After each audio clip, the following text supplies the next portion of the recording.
Peganglah kamu semuanya kepada tali agama Allah, dan janganlah kamu bercerai-berai, dan ingatlah akan nikmat Allah kepadamu ketika dahulu masa jahiliyah bermusuh-musuhan.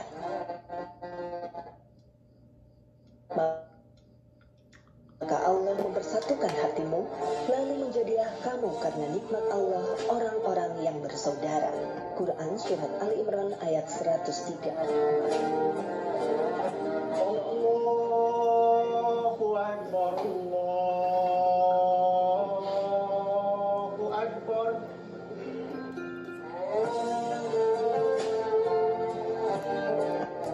Islam hadir di bumi Amerika dan dunia dengan damai. Karena kehadiran Islam adalah rahmatan lil alamin sebagai pembawa kedamaian di dunia. Sayangnya, sejak peristiwa teror 11 September 2001 yang dilakukan segelintir orang tak bertanggung jawab, kehadiran Islam di Amerika jadi disalahartikan. Imam Samsi Ali berusaha untuk menghilangkan stereotip tentang Islam yang sudah terlanjur terbentuk di tengah masyarakat Amerika. So let me say this. When you talk about authority, the land of freedom, the land of religious freedom, the land. Beliau diundang mendampingi Presiden Bush bersama pemimpin agama lainnya ketika berkunjung ke Ground Zero untuk pertama kalinya. Imam Samsi Ali juga mewakili komunitas Muslim dalam acara doa nasional untuk Amerika di Yankee Stadium beberapa hari pasca 11 September 2001. Imam Samsi Ali menjadi perwakilan umat dalam pertemuan ulama Amerika dalam merespon peristiwa 11 September.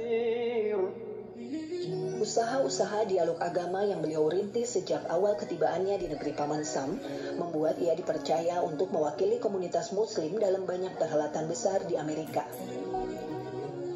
Imam Samsi Ali menjadi representasi wajah Islam moderat oleh dunia Barat. Kontribusinya pada dunia dalam hubungan antar agama mengantarkan Imam Samsi Ali menjadi salah satu penerima penghargaan Ellis Island Honor Award sebagai penghargaan tertinggi non-militer yang diberikan kepada warga imigran di Amerika. Beliau juga terpilih sebagai salah satu dari 7 tokoh agama paling berpengaruh di kota New York oleh New York Magazine pada tahun 2006.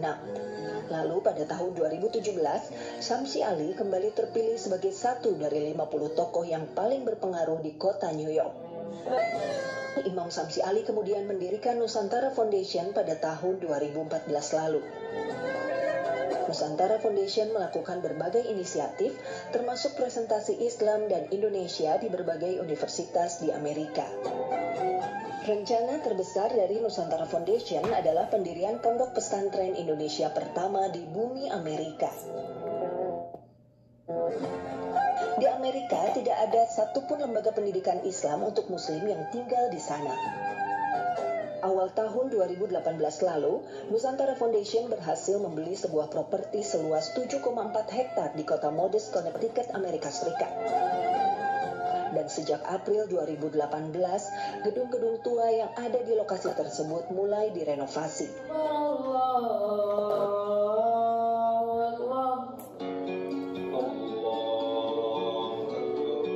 Saat ini lokasi pesantren telah dipergunakan untuk beberapa kegiatan komunitas Muslim, termasuk pelatihan kepemimpinan, pesantren tahfiz saat liburan musim panas, kegiatan olahraga, dan yang lainnya.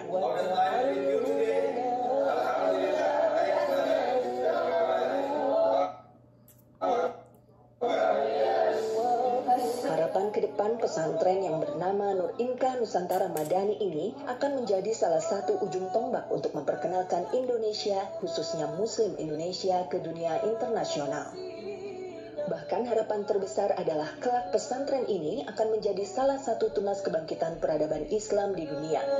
Karenanya, dukungan berupa material maupun non-material sangat dibutuhkan untuk mewujudkan peranan penting Indonesia dalam peradaban Islam dunia. How does life treat you today? Allahu Akbar. Bismillah.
Subhanallah, bagus banget. Oke, baik ibu-ibu semua, jelas ya ibu-ibu tadi ya, Masya Allah luar biasa, besar sekali pondok pesantren yang akan didirikan oleh Bapak Ustadz ini. Nah, sebentar lagi langsung saja waktunya saya serahkan kepada Bapak Ustadz Syamsi Ali untuk memberikan penjelasan kepada kami, dan insya Allah nanti sebelum berakhir Bapak mohon diberi waktu untuk kita ada sesi tanya jawab, dan bagi Bapak Ibu yang mau bertanya silakan menulis di kolom chat, nanti bisa kita tanyakan langsung kepada Bapak Syamsi Ali. Baik Ibu-ibu, mari kita langsung dengarkan saja paparan dari Bapak Ustadz Syamsi Ali. Bapak, kami persilakan. Baik, bismillahirrahmanirrahim. Assalamualaikum warahmatullahi wabarakatuh. Innal hamdalillah nahmaduhu wa nasta'inuhu wa nastahdihi wa nastansuruhu wa nu'minu bihi wa natawakkalu alayhi wa na'udzu billahi min syururi anfusina wa sayyiati a'malina, man yahdihillahu fala mudilla lahu wa man yudlil fala hadiya lahu. Fa asyhadu an la ilaha illallah wahdahu la syarika lah wa asyhadu anna Muhammadan abduhu wa rasuluhu la nabiyya ba'dah. Salawatullahi wa salamuhu alaihi wa ala alihi wa sahbihi wa sallim tasliman katsira, amma ba'd. Alhamdulillah, pertama-tama tentunya mari kita semua menyampaikan puji syukur kita kepada Allah Subhanahu wa taala bahwa mudah-mudahan pertemuan kita ini walaupun lewat Zoom tidak mengurangi keberkahan dan mudah-mudahan mengundang kasih sayang Allah untuk kita semua, dan mudah-mudahan bisa menjadi jalan untuk kita semua menjadi insan-insan mukmin dan muslim yang lebih baik lagi. Bapak dan Ibu, hadirin dan hadirat, dari jauh saya menyampaikan tentunya terima kasih atas kesempatan ini, dan mohon maaf karena saya melihat di flyer jam 8, tapi ternyata saya itu jam 9 sampai jam 10 waktu New York itu ada acara setiap hari Rabu malam, dan ini Rabu malam sekarang. Yaitu persis jam 8 pagi waktu Indonesia sampai jam 9 pagi. Itu ada acara rutin saya di kota New York. Tapi alhamdulillah Allah juga mempertemukan kita, tentu semua ini karena karunia Allah Subhanahu wa taala. Maka mari kita menyampaikan puji syukur kita tak terhingga, karena segala sesuatu yang terjadi dalam hidup ini ada di bawah qadar Allah, ada di bawah kuasa Allah Subhanahu wa taala. Termasuk COVID-19 sekarang ini, kita masih dalam keadaan mungkin masih sedikit khawatir ya. Apalagi saya dengar di Indonesia cukup naik sekarang kasus-kasus yang terjadi. Di kota New York sudah mulai menurun, tapi kematian sangat luar biasa, masih sekitar sampai pagi ini sekitar 115.000 kalau tidak salah yang sudah meninggal di Amerika Serikat secara keseluruhan. Padahal Amerika ini kita kenal sebagai negara superpower, negara yang sangat kuat secara ekonomi walaupun dibayang-bayangi oleh Cina. Secara militer apalagi sangat kuat. Kalau kita ingin, kenapa Amerika itu nggak bom atom saja itu corona itu ya. Tapi itulah menandakan bahwa Allah itu ingin menyampaikan kepada kita bahwa ada yang berkuasa dalam hidup ini. Yang berkuasa itulah Allah Subhanahu wa taala. Dan oleh karena kita umat Islam ini senantiasa menyampaikan puji syukur kita, karena syukur itu artinya mengakui kemaha otoritasan Allah, kemaha kuasaan Allah atas hidup kita. Bahwa segala sesuatu yang terjadi dalam hidup ini, kecil maupun besar menurut pertimbangan kita, tidak ada yang besar menurut Allah, semua kecil. Itu adalah kehendak Allah. Qul lan yusibana illa ma kataballahu lana. Tidak ada yang terjadi bagi kita kecuali apa yang Allah sudah tetapkan. Dan itu yang menjadikan kita insya Allah selalu tenang ya, menghadapi segala hiruk pikuk kehidupan dunia ini. Kita kuat, kita kaya, kita terkenal, kita populer. Alhamdulillah kita tidak perlu terbang ke angkasa seolah-olah kakinya nggak di bumi lagi. Artinya kita nggak perlu arogan dan angkuh. Pada saat yang sama, di saat kita diuji, dicoba, kita mungkin miskin, kita mungkin sakit, kita mungkin lemah, tidak dikenal orang, mungkin kita terzalimi, kita tidak perlu putus asa. Kenapa? Semua ada di tangan Allah Subhanahu wa taala. Dan oleh karenanya rasa syukur ini sangat esensi sekali dalam agama kita.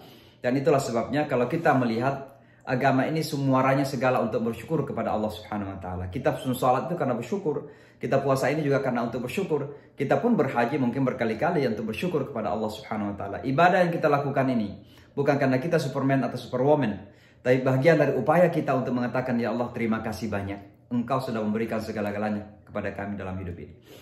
Itu yang pertama yang perlu kita ingatkan diri kita. Mari kita belajar bersyukur. Karena malapetaka yang sering menimpa manusia ini, pertama kali kan mereka gagal bersyukur. Kita sebagai bangsa Indonesia, kalau kita lihat ya, sebagai putra bangsa sering saya merunung-runung. Ini Indonesia sih apa kekurangannya ya? Surga betul itu. Ya, kita yang ditakdirkan hidup di beberapa negara ini pasti bisa membanding-bandingkanlah negara-negara yang ada. Indonesia itu luar biasa. Sejarahnya besar, tanahnya luas, geografisnya sangat luar biasa. Sumber daya alamnya luar biasa. Ambil satu contoh saja, makanan kita di Indonesia itu makanan. Setiap daerah punya makanan khas gitu. Bahkan dalam suatu daerah macam-macam makanan khasnya. Saya kebetulan dari Bugis Makassar. Jadi, sana ada coto Makassar, ada palu mara, ada palu kongro, ya, palu butung. Ada semuanya gitu. Nah ini kalau kita misalnya ke Thailand, yang namanya Thailand, makanan Thailand ya itu yang kita kenal. Ya, Thai food ya itu juga di luar negeri maupun di Thailand yang sama gitu. Tapi Indonesia ini makanannya luar biasa. Maka Indonesia ini negara yang sangat luar biasa. Tapi satu penyakit kita, terkadang kita kurang bersyukur. Ya, kita kurang bersyukur. Oleh sebab itulah maka kita sebagai bangsa ini harus belajar mensyukuri negara kita, bangsa kita yang sangat luar biasa ini. Mudah-mudahan Allah memberikan kemudahan bagi kita, pertolongan untuk kita semua, sehingga Indonesia bisa bangkit dan bisa menjadi negara yang kuat, bangsa yang kuat, sejajar dengan bangsa-bangsa yang kuat di dunia ini. Bapak dan Ibu sekalian, tema yang akan kita bicarakan adalah kesetaraan manusia. Mengambil pelajaran dari peristiwa George Floyd di Minnesota di Amerika Serikat. Saya ingin mengatakan dulu bahwa pembunuhan kepada Afro-American yang bernama George Floyd di Minnesota ini bukan sesuatu yang baru di Amerika. Tapi kerap kali sudah terulang dan berulang kali terjadi. Di kota New York ada beberapa Afro-American yang pernah terbunuh. Salah satunya namanya Eric Garner sudah pernah terbunuh juga. Maka saya mengatakan bahwa perilaku yang tidak manusiawi, perilaku diskriminasi, perilaku yang tidak manusiawi atau perilaku yang diskriminatif kepada minoritas di Amerika itu bukan sesuatu yang baru. Saya mengistilahkan ini sebagai penyakit historis. Bahkan saya meminjam istilah orang-orang Kristiani, walaupun kita nggak beriman dengan itu, bahwa itu adalah penyakit asal, itu adalah dosa asal, ya, dosa asal. Artinya apa? Sejak pertama kali imigran Eropa datang ke Amerika ini, karena yang namanya pribumi di Amerika ini bukan orang putih. Yang pribumi di Amerika itu namanya Native Indian Americans. Itu disebut Native Indian Americans. Wajahnya itu ya mirip-mirip antara Meksiko, tapi ada campuran Afrika, kira-kira itu wajahnya. Itu yang asli pribumi Amerika. Nah, ketika orang-orang Eropa mengalami masalah di Eropa, mereka kemudian datang ke Amerika. Untuk apa? Mencari kehidupan yang baru. Mereka diterima dengan tangan terbuka oleh Indian Native American itu. Dengan lapang dada dan tangan terbuka, mereka diterima secara baik. Maka di Amerika ini ada satu peringatan yang disebut dengan Thanksgiving. Mungkin pernah dengar Thanksgiving. Itu sebenarnya perayaan untuk bersyukur atas panen yang terjadi pada tahun pertama mereka sampai di Amerika. Dan tepatnya di daerah Boston, dekat-dekat Boston sini, dekat dengan pesantren kita ini. Saya lagi di pesantren sekarang. Disitulah kemudian memperingati panen pada tahun pertama. Dan mereka peringati bersama antara orang Eropa dan Native Indian ini bersama-sama. Tapi ternyata belakangan yang namanya Thanksgiving ini berubah menjadi apa? Peringatan orang putih mengalahkan Native Indian American. Maka sejak itu Native Indian American kemudian disingkirkan. Mereka kemudian hidup di pegunungan-pegunungan yang tidak ada pembangunan, dan mereka bahkan berusaha untuk dibasmi. Maka sekali lagi, penyakit diskriminasi, penyakit rasisme itu sejak pertama bangsa Eropa tiba di Amerika. Lalu kemudian tibalah mereka membawa budak-budak dari Afrika, namanya Afro-American. Dan kebetulan hampir 50% di antara mereka itu adalah orang Islam yang datang pertama kali sebagai budak di Amerika ini. Lalu kemudian mereka dipaksa, dijadikan budak, dan disuruh jadi pekerja paksa. Mereka yang kemudian menggali subway di kota New York yang kita nikmati sekarang ini. Kalau kita ke kota New York, turun ke subway, kita akan bingung melihatnya. Sampai ke 3 tingkat ke bawah tanah gitu. Bagaimana cara membuatnya? Itulah orang Afrika dulu yang membuat itu. Memakai alat dinamit, kemudian menghancurkan di bawah tanah, dan banyak sekali di antara mereka meninggal dunia. Tapi sayang sekali, sampai saat ini pun mereka masih diperlakukan secara diskriminasi. Mereka belum mendapatkan hak-haknya sebagaimana hak orang-orang putih itu. Lalu kemudian setelah Perang Dunia Kedua, datanglah bangsa Jepang ini. Karena Amerika kemudian bom Hiroshima dan Nagasaki, lalu banyak orang-orang Jepang yang kemudian mengungsi ke Amerika sendiri.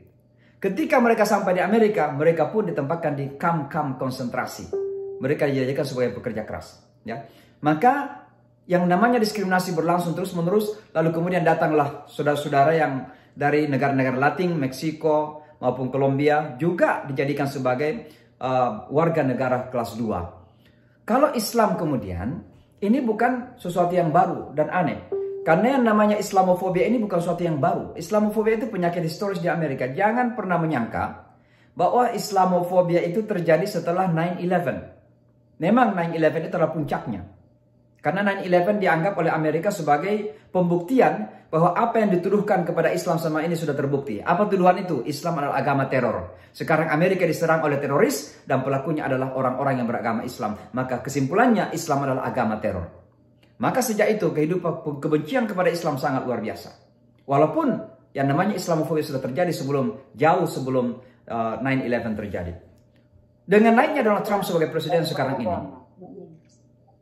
dengan naiknya presiden sebagai presiden Amerika sekarang ini, lalu kemudian tumbuh meninggi apa yang disebut dengan white supremacy atau white nationalist. White supremacy ini adalah orang-orang putih yang memiliki mentalitas kolonial. Artinya ingin menguasai dunia ini, minimal Eropa lah. Mereka khawatir ada orang yang berkuasa selain daripada orang putih. Kenapa? Mentalitasnya mental kolonial. Mereka ini yang pernah ke Indonesia dari kalangan Belanda, yang pernah ke Malaysia dari kalangan Inggris, yang pernah ke Filipina dari kalangan Amerika. Orang-orang putih yang memiliki mentalitas kolonial. Inilah yang kemudian merasa khawatir. Kenapa? Karena kebangkitan non-white. Di dunia barat, Islam bangkit begitu tinggi. Kemudian di Amerika Serikat, orang-orang Asia bangkit begitu tinggi. Orang Afrika bangkit begitu tinggi. Hispanik berkembang sangat luar biasa. Sementara orang putih takut punya anak. Maka mereka kemudian semakin berkurang. Maka naiklah seorang presiden yang bernama Donald Trump, yang memang mohon maaf, memang cukup rasis. Maka tumbuh besarlah orang-orang yang putih yang semakin merasa mendapat kekuasaan. Mereka mendapat dukungan kekuasaan dari White House. Itulah yang berakibat kepada kekerasan kepada minoritas. Di Amerika Serikat, sebenarnya yang menderita itu bukan hanya orang Islam saja, bukan hanya Afro-Amerikan, tapi termasuk orang-orang Yahudi juga. Kenapa? Karena orang-orang Yahudi ini dianggap sebagai ancaman bagi kaum Arya atau orang-orang putih dulu. Makanya orang-orang putih yang diskriminatif ini, yang rasis ini, itu adalah keturunan-keturunan Hitler. Mentalitasnya adalah mental Hitler. Dan mereka juga benci kepada orang-orang Yahudi. Nah, itu yang kita lihat di New Zealand. Kenapa saudara-saudara kita dibantah di Selandia Baru? Itulah bagian daripada kebangkitan white supremacy yang salah satunya mendapat inspirasi daripada pemimpin Amerika saat ini. Itulah sebabnya saya memang dari awal menyadari bahwa Amerika dengan segala kehebatannya ini, dengan ekonomi yang kuat, militer yang sangat kuat, sistem politik yang sangat hebat.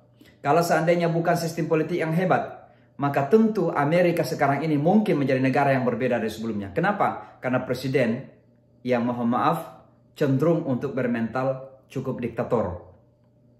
Bayangkan di saat-saat bangsanya sedang berdemonstrasi, justru dikeluarkan tentara untuk melawan bangsanya sendiri.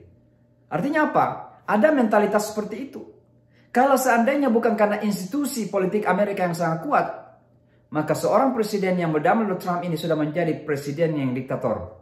Tapi karena Amerika secara institusi politik sangat kuat, maka seorang presiden tidak bisa merubah wajah Amerika. Itulah kehebatan Amerika. Maka Amerika dengan segala kehebatannya itu memiliki penyakit kronis. Dan ini yang saya istilahkan penyakit kronis. Penyakit adalah rasisme. Saya masih ingat di tahun 2001 yang lalu, ketika setelah 9/11 terjadi, beberapa hari kemudian ada acara yang disebut doa bersama untuk Amerika. Saya memang waktu itu dilibatkan mewakili komunitas muslim dalam banyak acara-acara besar. Nah, salah satu di antaranya dalam acara doa bersama ini, saya diundang untuk membaca doa. Tapi saya tidak membaca doa ketika itu. Saya kemudian memilih membaca Al-Quran. Dan salah satu dari 3 pilihan saya dalam Al-Quran itu adalah surah Al-Hujurat ayat 13. Di mana Allah mengatakan, A'udzubillahi minasyaitonirrajim. Ya ayuhan nas, inna khalaqnakum min dzakarin wa untha, wa ja'alnakum syu'uban wa qabaila lita'arafu, inna akramakum indallahi atqakum, innallaha alimun khabir. Wahai manusia, sesungguhnya kami menciptakan kamu dari satu ayah dan ibu, dari Adam dan Hawa, lalu menjadikan kamu berbangsa-bangsa dan bersuku-suku untuk saling mengenal. Sesungguhnya yang paling mulia di sisi Allah adalah orang yang paling bertakwa. Nah, kenapa saya memilih ayat ini? Karena sejak dari dulu pun, kemudian saya yakin bahwa penyakit yang paling berbahaya di Amerika itu adalah penyakit rasisme. Kenapa saya berani mengatakan demikian? Karena penyakit ini bukan hanya masyarakat, ini penyakit sistem. Kalau Bapak dan Ibu jalan-jalan ke kota New York, pusat kota New York itu namanya Manhattan. Ya. Di Manhattan itulah ada Wall Street-nya, ada PBB di situ, ada bank-bank yang besar yang dikenal di dunia, ada di situ semuanya. Ada di Manhattan itu. Tapi coba jalan-jalan dari awal sampai ujung Manhattan, pasti akan berbeda. Manhattan ada bagian bawah namanya downtown, ada di tengah namanya midtown, dan ada bagian atas namanya uptown. Kalau kita ke downtown, maka yang nampak adalah gedung-gedung yang megah. Kantor-kantor pemerintah, bank-bank, ya, Wall Street ada di situ macam-macam. Kalau kita di midtown, ada Central Park, ada PBB, ada Rockefeller, ada kemudian Empire State Building, ada apartemen mewah, banyak orang-orang Hollywood yang membeli apartemen di midtown, bukan karena mereka tinggal di sana, hanya sekedar prestige saja, prestigious. Memiliki apartemen di midtown itu adalah sebuah kebanggaan tersendiri. Karena merupakan kelas atas gitu. Tapi kalau kita ke atas namanya uptown, maka yang nampak adalah pembangunan-pembangunan yang kumuh. Gedung-gedung apartemen lama yang kumuh-kumuh. Kenapa? Karena kebetulan yang tinggal di sana itu banyakkan di Harlem adalah orang-orang hitam. Loh, kok bisa ya satu kampung kecil namanya Manhattan, satu kecamatan kira-kira begitu, kok beda pembangunannya? Kenapa beda? Karena penduduknya beda. Yang di downtown orang putih, yang midtown banyak orang putih, yang di atas banyak orang hitam. Maka mereka tidak mendapat perhatian. Itulah yang disebut dengan rasisme sistem. Rasisme sistem. Maka di Amerika ini namanya rasisme, itu bukan hanya penyakit masyarakat, sudah menjadi masalah sistem. Dan itulah sebabnya kalau kita memperhatikan demo-demo yang terjadi sekarang ini, betul-betul sebuah gebrakan yang sangat luar biasa. Maka ada beberapa kota yang kemudian membubarkan kepolisiannya. Karena memang ingin merubah sistem itu. Tadi saja seharian penuh ini ada perdebatan di Kongres untuk membicarakan bagaimana cara untuk menata kembali kepolisian. Kenapa? Karena memang ini penyakit sistem. Ya. Maka Bapak dan Ibu sekalian, memang penyakit rasisme di Amerika ini pertama penyakit historis. Yang kedua penyakit mental yang berakar. Dan ketiga adalah penyakit sistem. Maka untuk merubahnya sangat tidak mudah. Dan itulah yang terjadi. Ketika Barack Obama menjadi presiden, seharusnya ada perubahan yang mendasar. Tapi justru sebaliknya, dengan naiknya Barack Obama menjadi presiden, justru orang-orang yang rasis itu semakin benci. Donald Trump dari dulu juga mencari-cari kesalahan Barack Obama. Kita kenal dulu, waktu Barack Obama masih menjadi presiden, apa yang dilakukan Donald Trump? Mempertanyakan akte lahirnya. Kenapa akte lahir? Sebab orang yang tidak lahir di Amerika walaupun warga negara Amerika tidak berhak menjadi presiden. Maka disangkanya Barack Obama itu lahir di luar negeri. Apakah di Kenya, apa di Indonesia, tidak tahu. Maka dia mencari-cari akte lahirnya. Ketika ditemukan akte lahirnya dan dia membuktikan bahwa dia lahir di Amerika, Donald Trump semakin benci. Maka dia mencalonkan diri untuk maju menjadi presiden. Dan akhirnya terpilih. Kenapa terpilih? Karena yang diusung salah satunya adalah rasisme tersebut. Dia adalah wakil daripada mereka orang-orang yang putih. Maka ini adalah merupakan tanda bahwa penyakit Amerika adalah penyakit yang sangat luar biasa. Walaupun sudah ada yang terpilih dari kalangan Afro-American, tapi justru itu semakin menjadikan mereka membenci dan dendam. Maka Donald Trump berusaha untuk merubah seluruh kebijakan Barack Obama. Kenapa merubah? Bukan untuk kepentingan Amerika sesungguhnya. Karena kalau kita melihat kebijakan Barack Obama ini sangat terlalu baik untuk bangsa Amerika. Ada yang disebut dengan Obamacare, jaminan kesehatan untuk semuanya, tanpa kecuali. Sekarang dibatalkan oleh Donald Trump. Sampai yang kecil, membuka hubungan diplomasi dengan Kuba misalnya, dibatalkan kembali oleh Donald Trump. Tujuannya apa? Bukan untuk kepentingan Amerika. Apa tujuannya? Tujuannya adalah untuk menghapus dalam catatan sejarah Amerika bahwa ada yang non-white yang pernah berkuasa dan berhasil di Amerika. Sehingga Amerika harus mencatat bahwa yang bisa menjadi penguasa dan yang berhasil di Amerika harus adalah orang putih. Ini bagian dari rasisme yang terjadi di Amerika. Maka Bapak dan Ibu sekalian, alhamdulillah, disinilah kemudian Islam harus ditampilkan sebagai solusi. Karena memang dakwah kita ini bukan sekedar ceramah-ceramah dari satu tempat ke tempat yang lain. Bukan sekedar retorika-retorika yang kita sampaikan di panggung-panggung atau di podium-podium. Tapi memang bagaimana kita bisa menampilkan Islam sebagai agama solusi bagi permasalahan-permasalahan di dunia ini, khususnya dan termasuk di Amerika Serikat. Maka sekarang ini alhamdulillah kita umat Islam juga terlibat di dalam demo-demo yang terjadi. Walaupun kita selalu menekankan bahwa apa yang kita lakukan ini bukan karena kita benci kepada kelompok manusia yang punya kulit tertentu. Karena alhamdulillah agama kita ini agama universal. Agama untuk semua manusia. Itulah sebabnya salah satu tujuan saya membaca surah Al-Hujurat tadi, untuk menyampaikan kepada Amerika yang salah faham kepada Islam, yang selalu mengatakan bahwa Islam ini agamanya orang Arab. Maka saya baca, ya ayuhan nasu inna khalaqnakum min dzakar wa untha, wahai manusia. Kenapa manusia? Artinya Islam itu agama seluruh manusia. Bukan hanya agamanya orang Arab saja. Konsep Tuhan kita Rabbul Alamin, Rabbun Nas, Malikin Nas, Ilahin Nas. Muhammad sallallahu alaihi wasallam rahmatan lil alamin, kafatan lin nasi basyiran wa nadhira. Al-Qur'an hudan lin nas, untuk semua manusia. Maka sekali lagi Islam ini harus datang untuk seluruh manusia, dan itulah yang kita tampilkan.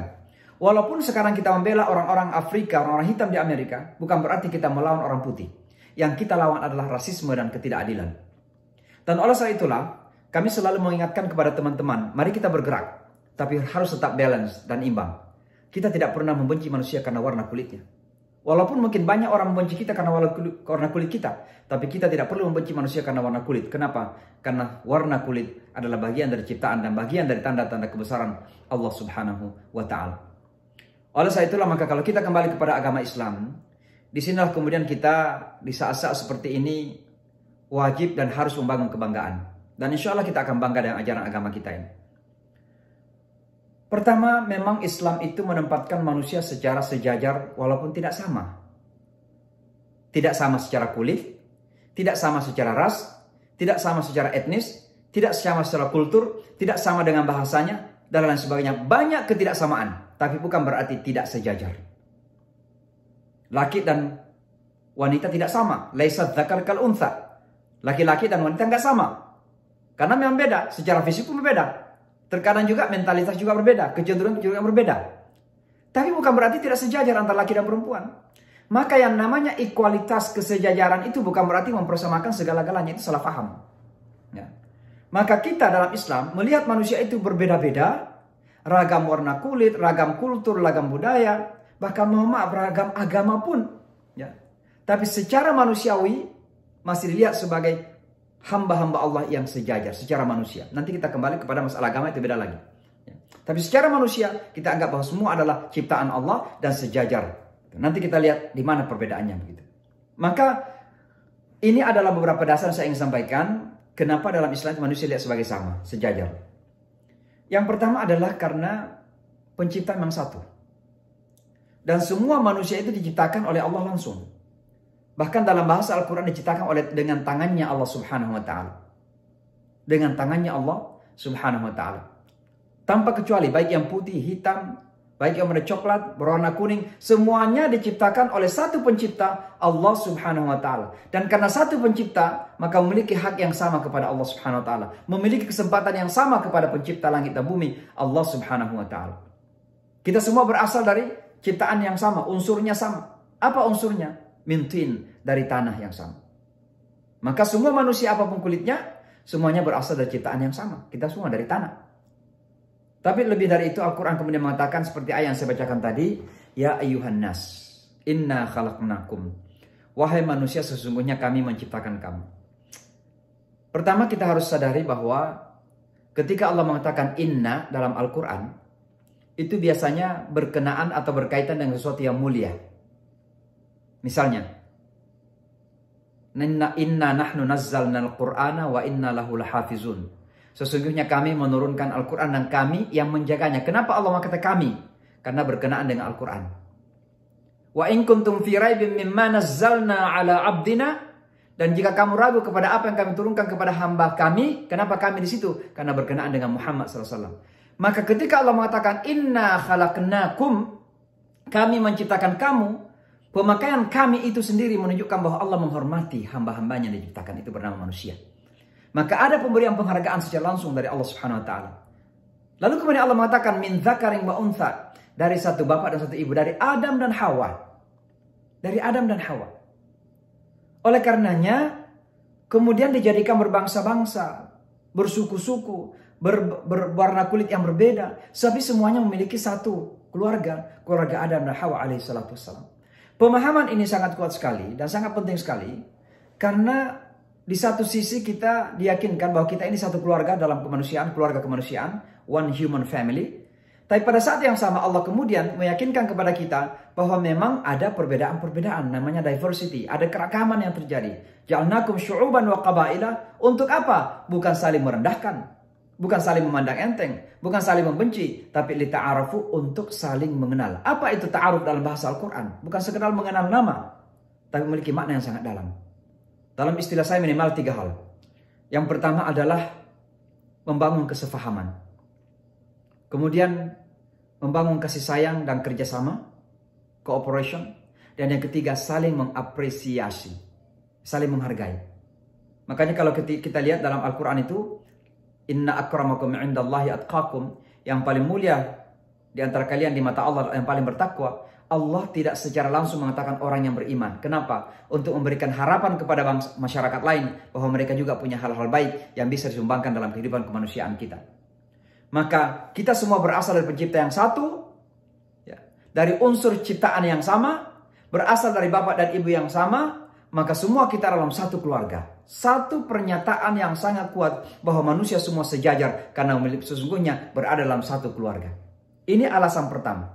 Alasan yang kedua adalah dalam hal penciptaan manusia ini, manusia tidak memiliki intervensi. Kita tidak punya intervensi dalam ciptaan kita. Adakah di antara manusia ini menentukan warna kulitnya? Tidak ada. Orang Afrika menjadi Afrika, orang Eropa menjadi Eropa, orang Asia menjadi Asia, orang Timur Tengah menjadi Timur Tengah. Karena memang demikianlah Allah yang menciptakan. Allah mengatakan dalam Al-Quran, huwallazi yusawwirukum fil arhami kaifa yasha.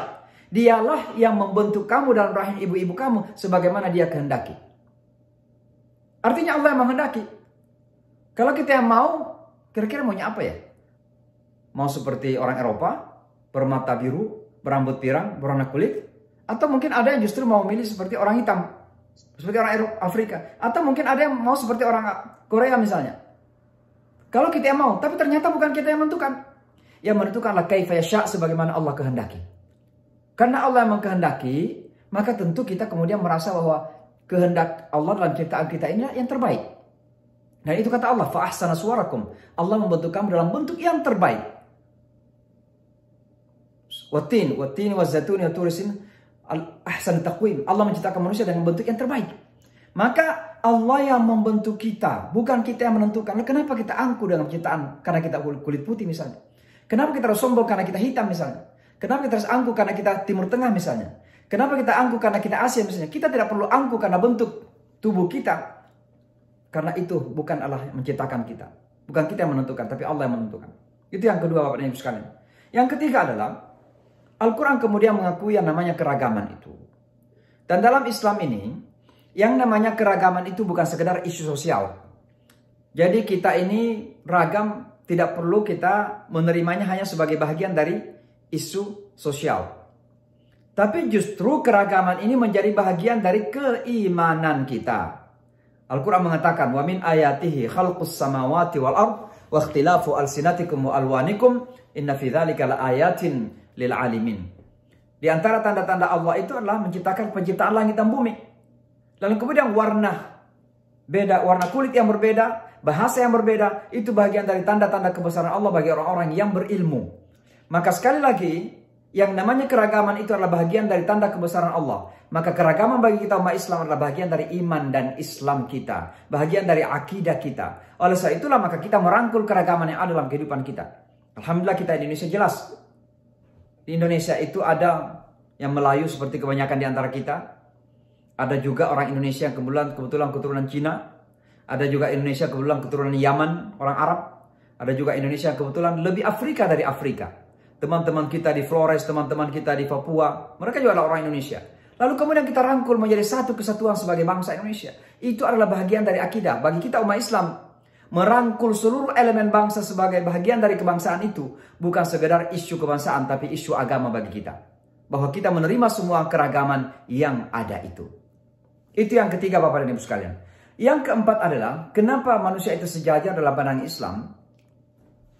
Karena Allah kemudian menetapkan bahwa nilai kemanusiaan kita itu tidak ada pada aspek fisik dan material kita. Kita terhormat bukan karena kita kaya, kita terhormat bukan karena kita berkuasa, kita terhormat bukan karena kita yang paling pintar, kita terhormat bukan karena kita warnanya putih, atau hitam, atau biru. Kita terhormat karena satu kriteria saja. Apa kriteria itu? Kriterianya adalah taqwallahi azza wa jalla. Inna akramakum indallahi atqakum. Yang paling mulia di antara kalian itu di sisi Allah adalah orang yang paling bertakwa. Orang yang paling bertakwa. Dan ketakwaan tidak pernah didefinisikan dengan warna kulit, tidak pernah didefinisikan dengan harta, tidak pernah didefinisikan dengan posisi dunia, tapi didefinisikan dengan apa? Hanya dua saja. Apa itu? Iman dan karakter kemanusiaan kita. Maka semakin kuat keimanan kita, semakin baik akhlak dan perilaku kita, kitalah yang paling mulia di sisi Allah Subhanahu wa taala. Itulah yang kemudian diperlakukan oleh Rasulullah sallallahu alaihi wasallam. Kalau seandainya Bapak dan Ibu sekalian sedikit mempelajari sirah Rasulullah sallallahu alaihi wasallam, maka kita akan semakin bangga bahwa betapa yang namanya kesetaraan manusia ini sudah diperlakukan oleh Rasulullah sallallahu alaihi wasallam sejak abad ke-6, abad ke-7. Jauh sebelum Eropa bangga seperti itu. Nilai-nilai yang namanya kesetaraan, demokrasi, kebebasan sudah dipraktekkan oleh Rasulullah sallallahu alaihi wasallam sejak Rasulullah berkuasa di Madinah ketika itu. Maka Rasulullah sallallahu alaihi wasallam sejak pertama hadir membawa Islam ini sudah diikuti oleh ragam manusia. Ada Bilal ibn Rabah. Ada orang Afrika, keturunan Ethiopia, mantan budak. Ada Yasir, Sumayyah, Ammar. Ini satu keluarga juga dari kalangan orang-orang yang lemah, dari non-Arab. Ada kemudian Suhaib Ar-Rumi dari kalangan orang putih. Ada namanya Salman Al-Farisi dari orang Persia. Semua menyatu bersama dengan Arab dan semua sejajar di samping-samping Rasulullah sallallahu alaihi wasallam. Itu diperlakukan oleh Rasulullah sallallahu alaihi wasallam secara sama. Bahkan kita kenal dalam sejarah bahwa yang pertama sekali mendapat kemuliaan naik ke atas Ka'bah untuk mengumandangkan azan adalah seorang Afro-Amerika, seorang Afrika hitam bernama Bilal bin Rabah radhiyallahu anhu. Beliau kemudian mengumandangkan azan pertama kali. Kemuliaan yang sangat luar biasa diberikan kepada orang hitam oleh Rasulullah sallallahu alaihi wasallam. Dan itu yang terjadi kemudian ada argumentasi, terjadi perbedaan pendapat antara dua sahabat. Satu dari kalangan Arab yang terhormat dan satu Bilal bin Rabah. Arab ini bernama Abu Zar. Jadi suatu ketika berdua ini ada perbedaan pendapat, maka terjadi perdebatan. Mungkin karena Abu Zar ini merasa orang Arab, merasa sebagai orang yang terhormat, memanggil Bilal dengan panggilan apa? Ya Ibnas Sauda, wahai anak wanita hitam. Maka Bilal kemudian merasa sangat terinsal, sangat tersakiti. Beliau datang kepada Rasulullah SAW melaporkan itu. Rasulullah memanggil Abu Zar, dia katakan, Abu Zar, apa kamu benar mengatakan demikian? Beliau mengatakan, iya benar ya Rasulullah. Apa kata Rasulullah kepada Abu Zar? Innaka rajulun fika jahiliyah. Kamu itu adalah seseorang yang masih jahil. Jahil itu adalah karakter sebelum Islam. Maka seolah-olah Rasulullah mengatakan kepada Abu Zar, alangkah kamu itu Islamnya belum memberikan dampak positif. Karena kamu masih melihat orang rendah hanya karena warna kulitnya saja. Maka apa yang dilakukan Abu Zar? Beliau kemudian tidur di atas lantai dan mengatakan, wahai Bilal, injak kepala saya akan membayar kesalahan saya. Itulah cara Rasulullah SAW mensejajarkan sahabat-sahabatnya. Cara yang sangat revolusioner. Karena perbudakan ketika itu adalah sesuatu yang sangat lumrah. Tapi Rasulullah sudah menghilangkan semua itu. Datang mensejajarkan seluruh umat manusia di hadapan Allah Subhanahu wa ta'ala. Mungkin yang terakhir sekali adalah, jauh sebelum Perserikatan Bangsa-Bangsa mendeklarasikan apa yang disebut dengan equal human rights atau kesetaraan manusia, Rasulullah SAW sudah mendeklarasikan di abad ke-6 ketika Rasulullah melaksanakan ibadah haji yang terakhir, dan memang hanya satu kali saja. Itu yang disebut dengan khutbatul wada atau khutbah perpisahan Rasulullah SAW. Di mana dalam khutbah itu Rasulullah SAW menyampaikan begini, Ayyuhan nas, wahai manusia, inna abakum wahid, bapak kamu satu. Kullukum min Adam Semua kamu berasal dari Adam, wa Adamu min turab, dan Adam diciptakan dari tanah. Rasulullah mengingatkan semua sahabatnya bahwa kita berasal dari satu ayah dan ibu tentunya. Adam alaihissalatu wassalam, dan Adam diciptakan dari tanah. Lalu kemudian beliau mengatakan, la fadla arabiyyin ala ajami illa bittaqwa, wa la fadla wala ajami ala al-arabi illa bittaqwa. Tidak ada kelebihan orang Arab di atas non-Arab kecuali dengan ketakwaan, dan tidak ada kelebihan non-Arab di atas Arab kecuali dengan ketakwaan pula. Wala fadla al-abyad ala al-aswad illa bittaqwa. Tidak ada kelebihan orang putih di atas orang hitam kecuali dengan ketakwaan, dan tidak ada kelebihan orang hitam di atas orang putih kecuali dengan ketakwaan. Ini adalah deklarasi kesetaraan manusia pertama sebelum ada deklarasi PBB yang dideklarasikan di Jenewa ketika itu. Maka sekali lagi Rasulullah SAW menyampaikan deklarasi yang sangat jelas bahwa semua umat manusia harus sama di hadapan Allah Subhanahu wa taala. Yang kemudian membedakan adalah tingkat ketakwaan kita, tingkat keimanan kita, tingkat komitmen keislaman kita kepada Allah Subhanahu wa taala. Dan oleh karenanya sekali lagi, tidak ada alasan bagi kita umat Islam untuk membeda-bedakan manusia berdasarkan rasnya, berdasarkan etnis dan warna kulitnya. Karena semua manusia sama di hadapan Allah Subhanahu wa taala. Bahkan Allah Subhanahu wa taala mengatakan, "Wa laqad karramna bani Adam." Sesungguhnya kami, kata Allah, telah memuliakan anak cucu Adam itu. Maka semua anak cucu Adam memiliki karamah. Dan pada semua manusia itu ada namanya nilai-nilai fitrah, kefitrahan atau kesucian yang kita wakil, yang diberikan oleh Allah kepada kita semua. Dan karenanya pandanglah semua manusia itu sebagai representasi Allah. Pandanglah semua manusia itu sebagai makhluk yang paling mulia. Pandanglah semua manusia itu dengan penghormatan, karena semua terhormat di hadapan Allah Subhanahu wa taala. Saya kira demikian Bapak dan Ibu sekalian. Sekali lagi mari kita senantiasa membangun kebanggaan ini. Terkadang mohon maaf, kita ini kerap kali karena mungkin kita kalah secara ekonomi, mungkin kita kalah secara militer, mungkin kita kalah secara kemajuan dunia, sains dan teknologi. Lalu terkadang kita merasa bahwa segala sesuatu yang datang dari barat itu yang terbaik. Padahal segala sesuatu yang terbaik itulah yang datang dari Allah Subhanahu wa taala. Mari kita bangga dengan Islam ini, karena al-haqqu min rabbika fala takunanna minal mumtarin. Kebenaran itulah yang datang dari Allah, maka jangan pernah ragu-ragu. Islam insyaallah adalah kebenaran, dan pada akhirnya Islam akan menjadi alternatif bagi manusia untuk hidup lebih terhormat dalam dunia ini.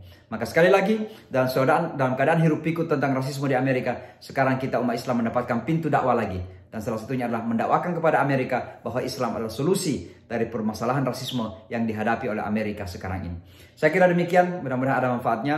Hadanallahu yakum juma'in. Wassalamualaikum warahmatullahi wabarakatuh. Waalaikumsalam warahmatullahi wabarakatuh. Baik, terima kasih Bapak Ustadz Syamsi Ali. Terima kasih.